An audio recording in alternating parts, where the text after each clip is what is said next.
I urge the government of Israel to exercise maximum restraint.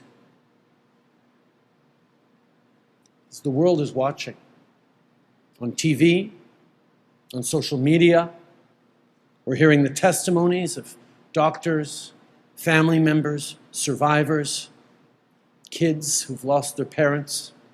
The world is witnessing this. My people, like I told you before, right? You can be for certain that things are falling apart when even your own friends are starting to talk against you.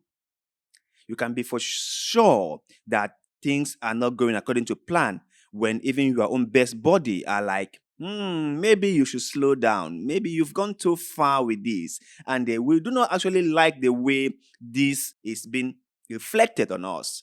And we will suggest that maybe you kind of dial it back a little. You know you've gone overboard when those who were behind you are like, maybe they should slow down a little. They shouldn't walk the same steps as you are walking. So let's listen to what Canada Prime Minister Justin Trudeau had to say about this whole conflict in Gaza and how he is cautioning Benjamin Netanyahu to kind of like careful and do not do something that will be difficult for us to protect you. So let's listen to what he had to say.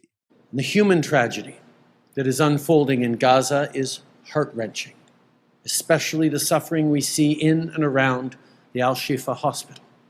I have been clear that the price of justice cannot be the continued suffering of all Palestinian civilians. Even wars have rules. All innocent life is equal in worth, Israeli and Palestinian. I urge the government of Israel to exercise maximum restraint. As the world is watching, on TV, on social media, we're hearing the testimonies of doctors, family members, survivors, kids who've lost their parents. The world is witnessing this, the killing of women and children, of babies. This has to stop. You might have a legitimate claim. You might have a legitimate reason for doing something. But the way you go about doing it might make people start rethinking their whole friendship with you. People might stand by you, because they saw what you are going through and they saw what has happened to you.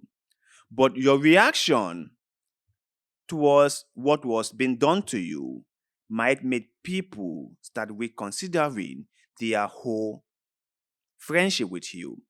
And that is exactly what is going on in Gaza.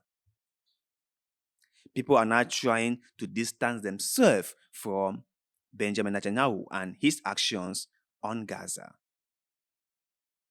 The people in Gaza have been displaced.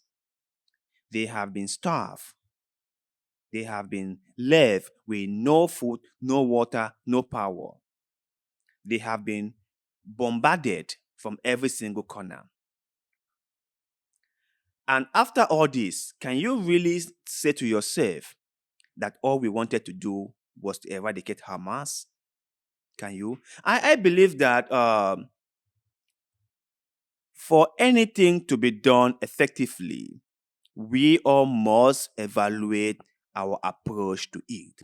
We all must rethink the way we go about doing certain things. Because sometimes, if we are blinded by hatred and vengeance into doing something, we might do things that we will regret. That is what I think. If Israel wanted to eradicate Hamas, as they have clearly put it, they would have used other approach to do so. there are many approaches they can use to eradicate, eliminate, take out, however they want to do against Hamas. But the carpet bumping of Gaza was not an effective way of rooting out Hamas. So far, how many Hamas fighters have they killed? And so far, how close are they into achieving their goals of eradicating Hamas? Is anyone thinking about that? Or has anyone been asking this question? Since October 7, when this whole horrific atrocity was committed in Israel,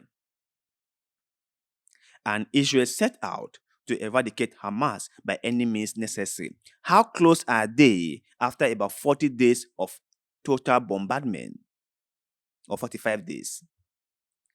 How close are they to eradicating Hamas? Are they any closer to that goal? Or they have just mainly leveled Gaza to the ground?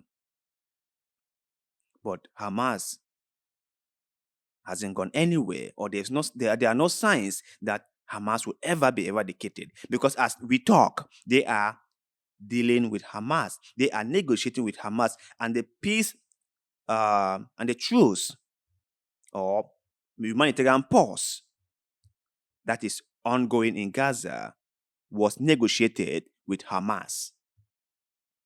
The release of hostages was negotiated with Hamas. So how close are they to achieving their goal of eradicating Hamas? I will ask again.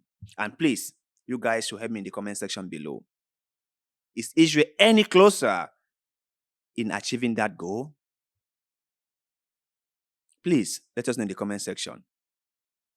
And please, do not forget to like this video, share this video, follow this channel, because that helps us a lot, and we shall forever be grateful to you. So thank you very much, and like always, see you in the next one.